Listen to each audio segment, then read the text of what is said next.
بسم الله الرحمن الرحیم. من غلام نبی نعمتی با اولین دوره آموزشی از وبسایت HCS Learning در خدمت شما هستم.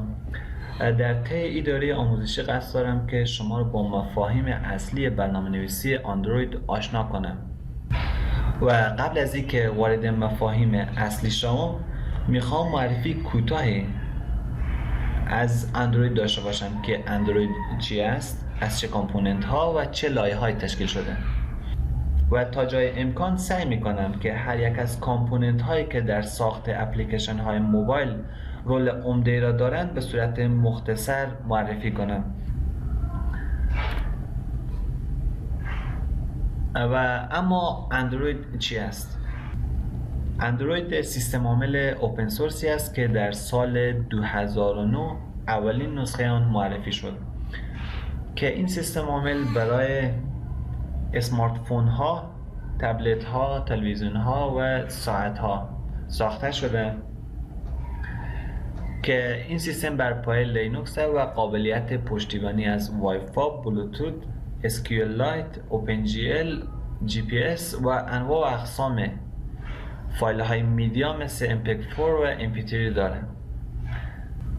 طوری که در تصویر میبینید سیستم عامل اندروید از چندین لایه مختلف تشکیل شده که پایین‌ترین لایه آن لینوکس کرنل که مسئول دسته‌بندی و اجرای لو لول اپریشن ها مثل پاور منیجمنت، پنل منیجمنت و اجرای درایورهای سخت افزاری را به عهده دارند که لایه بالایی آن لایه سیستم لایبرری و اندروید رن تایم که این لایه شامل لایبرری های نوشته شده به زبان C و C++ می باشه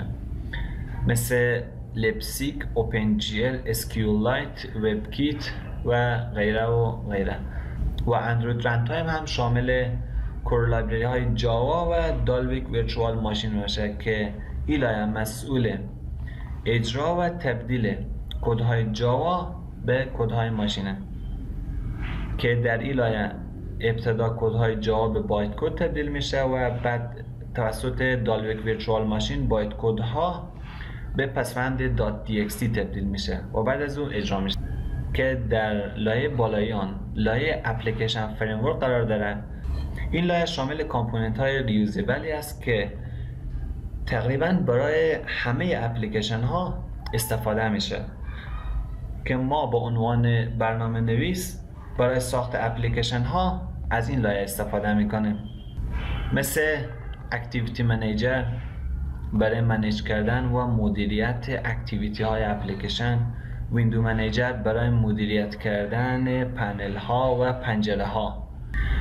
ویو سیستم برای منیج کردن و ساخت باتون ها، تکست فیلد ها و دیگه کامپوننت هایی که برای ساخت یوزر اینترفیس نیازه. و لایه بالایی از لایه اپلیکیشن فریمورک لایه اپلیکیشنز وجود داره که در این لایه تمام اپلیکیشن هایی که روی موبایل از قبل نصب و جدیدا نصب میشه در این لایه قرار میگیره.